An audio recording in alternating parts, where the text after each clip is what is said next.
Welcome into your PFF State of the Franchise. It is the Kansas City Chiefs edition. Sam, the Chiefs have made a lot of big moves this offseason, of course.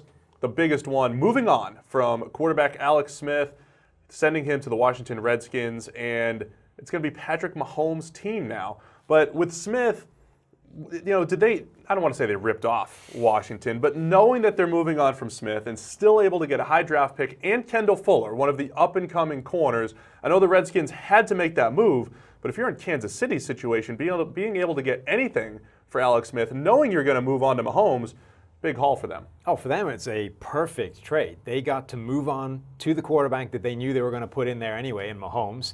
Mahomes got to sit for a year behind Alex Smith. Alex Smith had a career year last season, so they got the career year out of him before they moved on.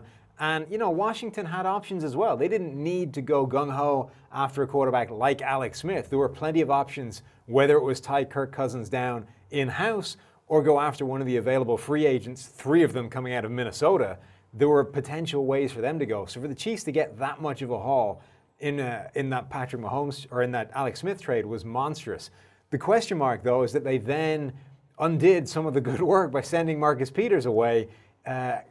He gave them a perfect cornerback stable. They had Marcus Peters, their number 1 corner, the ball hawk, the guy that can make all the plays in coverage. You add Kendall Fuller to that, you give them the second corner that they've been trying so desperately to find for the last couple of years, and then you send away the first one again. Now you're back to square one. Yeah, so after last year, we kept saying, who's the guy opposite Marcus Peters? Who can they find in free agency or the draft?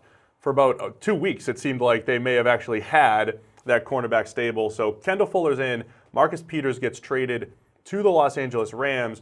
So it's still a big hole, and we're going to talk about their holes and what they could do in the draft because cornerback still a big issue. I want to discuss the offense because they bring in Sammy Watkins from the Rams to be the wide receiver now opposite Tyreek Hill. And Hill emerged as probably the premier deep threat among all receivers in the league last year. Even Alex Smith, who you like to call pathologically conservative. Perfect. It even got Alex Smith to throw the deep ball. Every time there was a one-on-one situation, boom, I'm going deep to Tyreek.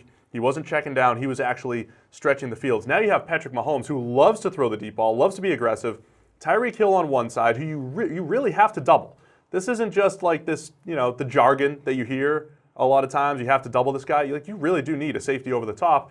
Sammy Watkins has similar deep ball potential. Travis Kelce in the middle of the field, and then Kareem Hunt, last year's rookie running back who was outstanding. Some unbelievable playmakers now in Kansas City. Yeah, and it really takes the league generally about a year to figure out exactly how to neutralize a specific weapon. Last year, Tyreek Hill coming into the league was more of a gimmick player, a guy that had made some big plays, particularly as a return man, but we didn't know what he could do as a number 1 wide receiver. He went out there, became the best deep threat wide receiver in the entire league.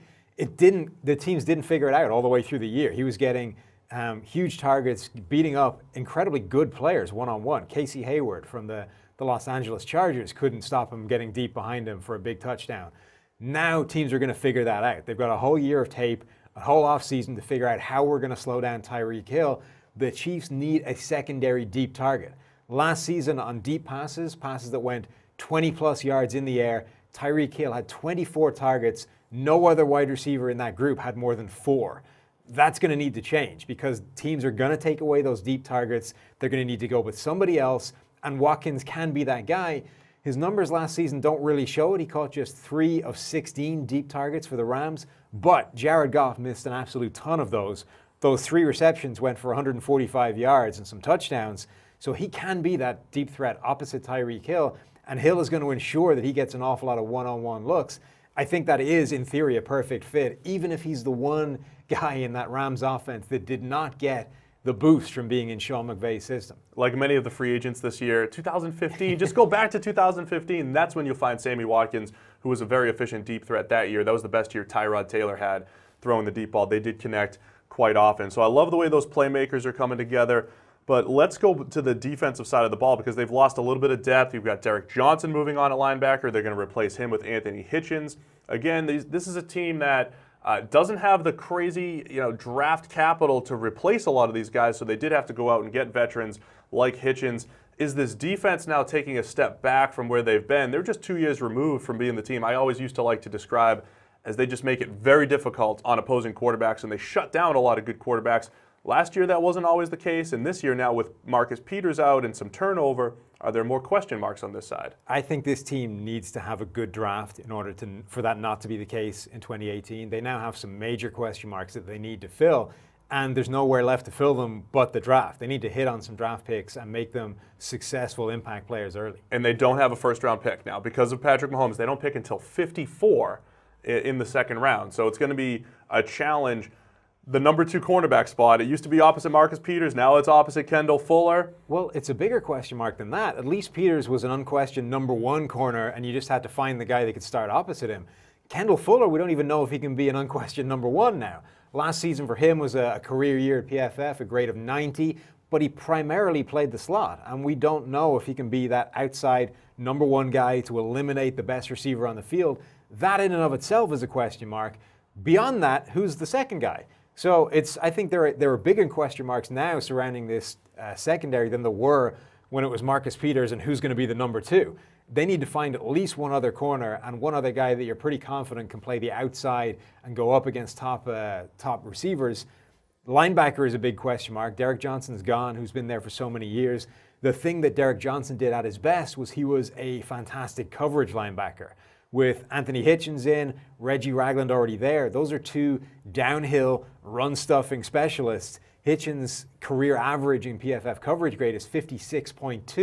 2016 was his best year as a coverage player, not last year. They need to find a guy that can cover somebody over the middle as a linebacker. And then up front, who's bringing pressure as an edge rusher? Tamba Hali is finally gone out the door. Justin Houston has been fantastic when he's been on the field, but that has become a much bigger question mark than ever before. And Dee Ford has never materialized as the pass rushing presence that they thought he might have done. They need to find an edge rusher again. All right, let's give them some options in the draft then. You mentioned the linebacker. Let's start there.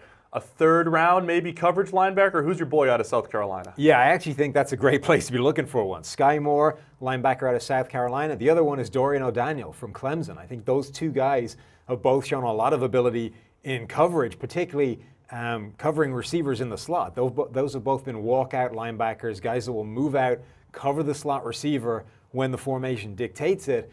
Translated to the NFL level, I think both those guys can come in, play as a 3rd down linebacker in that role, even if it isn't an every down starter, while Ragland and Hitchens are those guys. They can come in sub packages and really shore up that coverage unit. So we mentioned that they don't pick until 54 in the second round.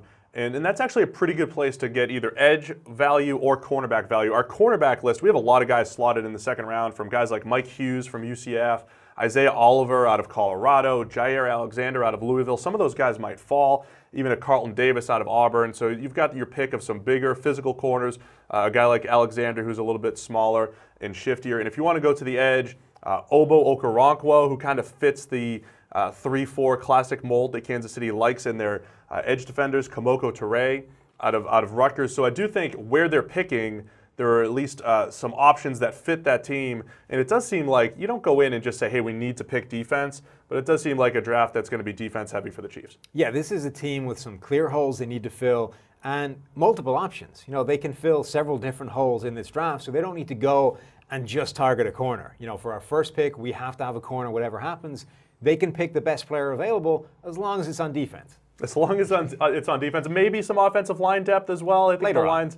Okay, we'll just stick to defense for the Kansas City Chiefs. There are enough question marks in Kansas City just because of the turnover that they do need to hit on some of these picks in the draft, but have to be optimistic about Patrick Mahomes and those playmakers and what they're going to do throwing the ball down the field in Kansas City. That is your state of the franchise, and it's powered by PFF Elite.